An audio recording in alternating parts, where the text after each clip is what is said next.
Hey everyone, welcome back. Mhm. You ever get that feeling, where you just feel blah, but you can't quite put your finger on the right word for it? Oh, absolutely. Today we're going to do a deep dive on that. We're going to Mhm. be looking at how we talk about those, not so happy feelings, Yeah. all those negative emotions. Okay.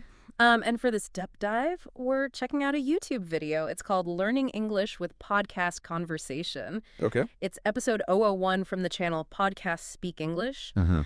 And it's all about expressing those feelings when you're not. It's not exactly cheerful. Yeah, those tricky emotions. Exactly, exactly. So right off the bat, the video starts with this simple word, down. And I mean, we use it all the time to talk about feeling sad, but I've never really stopped to think about why down. Yeah, it's interesting, right? What's the connection there? Well, I think it might actually be linked to like our physical experience. Mm-hmm. You know how when we feel down, we kind of our energy drops Ah. and maybe our posture slumps a little bit. And Mm-hmm. it's almost like our spirits are literally sinking. Oh, that makes sense. Even that phrase having the blues, it kind of links that sadness to this idea of being low. It's like our language for sadness is borrowing from how our body feels. Yeah. It's not just in our heads, it's a whole body thing. Yeah. Now, they also talk about grouchy, which I don't know, it feels different from full-blown anger. Yeah, definitely. It's much more like subdued. I Yeah. always think of like Oscar the Grouch, Uh, you know. Oh, yeah, yeah. He's irritable, he's grumpy, but he's not necessarily like ready to explode. Right. So grouchy is more about that like simmering discontent, Uh-huh.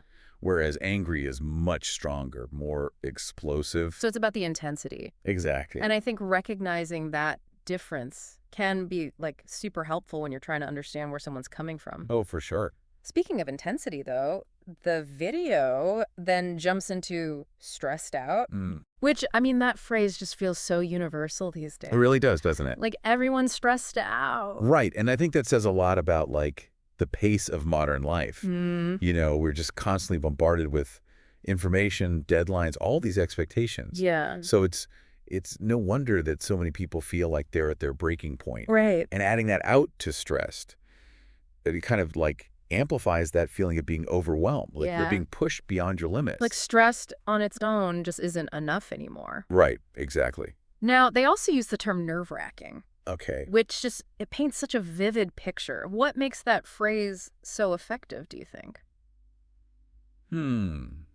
That's a good question.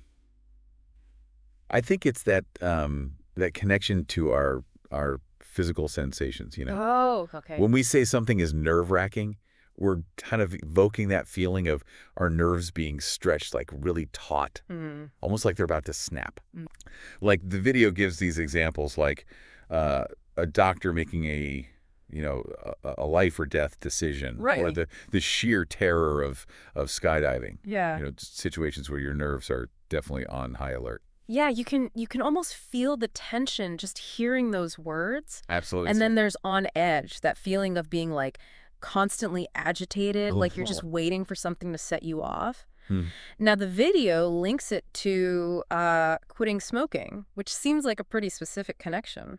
It is, but I think it really highlights how these physical changes can influence our emotional state. Hmm. Because nicotine withdrawal, it often comes with increased anxiety and irritability, Oh. and that feeling of being on edge really captures that like heightened sensitivity. So it's like your whole system is primed for a reaction, even if you don't want it to be. Yeah, exactly. You're just kind of like on high alert. Okay, and then they switch gears a bit and talk about losing your temper, which feels like a whole different beast compared to grouchy or on edge. It is, yeah.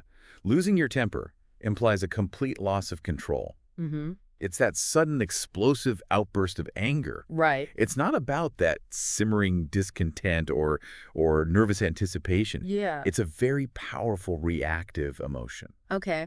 and it can have, serious consequences. So it's less about the buildup and more about the eruption itself. Right, exactly. They even give some interesting examples of what can trigger those kinds of outbursts. Yeah, like what?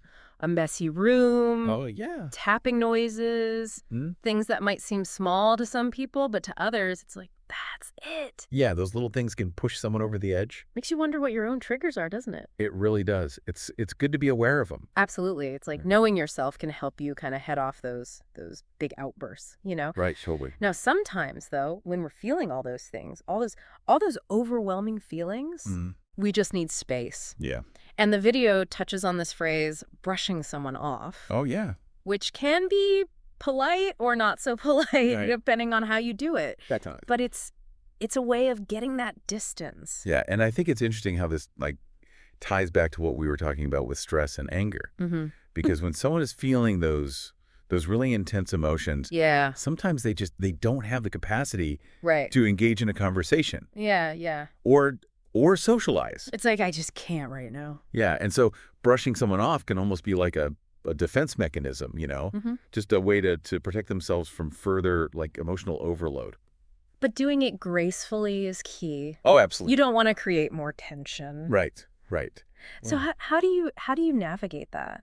Well, I think being mindful of those social cues and respecting everyone's needs is really important. Oh. Sometimes just a simple, hey, I can tell you're not feeling great. Do you need anything? Or just some space. Yeah. Can go a long way. It's true. A little empathy can make all the difference. Absolutely. Now, on a more positive note, Okay. they talk about cheering up. Yeah. Always a welcome shift in the conversation. Always. Definitely. Right. And I think it's interesting how they highlight, all these different ways that people cheer themselves up. Yeah. Going out with friends, shopping, even organizing. Yeah. Oh. It really speaks to the importance of self-care Mm-hmm. and finding those healthy ways to kind of cope with all these negative emotions we've been talking about. It's like having a toolkit, Yeah, of things that bring you joy, that help you feel better. exactly. And sometimes just knowing what those things are can get you through a tough time. For sure. Okay. Last but not least, Okay. they throw in this phrase, you are something else. Oh, yeah. This one feels tricky because it could be a compliment, it could be an insult. It all depends on how it's delivered.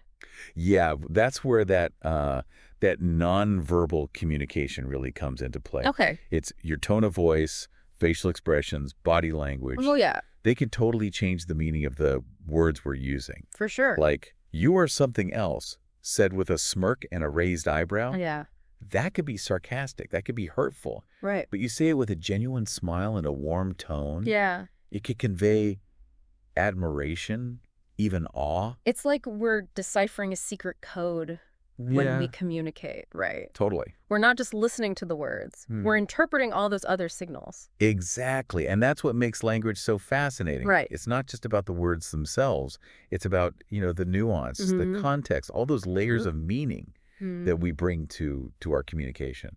So we explored those depths of feeling down. Yeah. We navigated the intensity of being stressed out. We touched on the explosiveness of losing your temper. Right. And we even considered the need to sometimes brush someone off. That's true. And then we've wrapped up on that brighter note with cheering up and that ambiguity of you are something else. It's been quite the journey through the world of negative emotions. It really has. And I think the key takeaway here is that, the words we use to express these emotions, Yeah. both to ourselves and to others, it has a really powerful impact. It does. And being mindful of that impact Ours. on ourselves and the people around us can Mhm. help us, navigate those emotions more effectively. Absolutely. Well said. Thank you. Now, before we sign off, Okay. I want to leave you with something to ponder. Right. When you're feeling, those not so great feelings, Yeah. what words do you use? Are there any unique phrases you use or slang terms that really resonate with you? Yeah. Ones we didn't even touch on today. It's fascinating because I think all of our individual experiences Mm-hmm. and our cultural backgrounds, Yeah. they really shape our emotional vocabulary. That's true. So there's a whole world of expressions out there, Right. each one kind of reflecting a different perspective on these feelings that we all have. It's like everyone has their own personal dictionary Totally. of emotions, Yeah, for sure. And understanding those nuances, Mhm. I mean, both our own and those of the people we're talking to, Yeah, it can help us connect on a much deeper level. absolutely. It opens the door to more empathy, Yeah. more understanding, Mhm. and ultimately more meaningful communication. Well said. So if you're curious to hear even more ways to express those feelings, Okay. or just want some great English language practice, I Yeah. definitely recommend checking out that full YouTube video. Yeah, it's a good one. It's called Learning English with Podcast Conversation, Episode 01. It's on the channel, Podcast Speak English. And we'd love to hear your thoughts too. Yeah. What are your go-to words? Right. What do you say when you're stressed out, Mhm. anxious, or just a little, grouchy? Exactly. Let us know. Maybe you'll even expand our emotional vocabularies a bit. I love that. Until next time, keep exploring, keep learning, and keep those conversations flowing.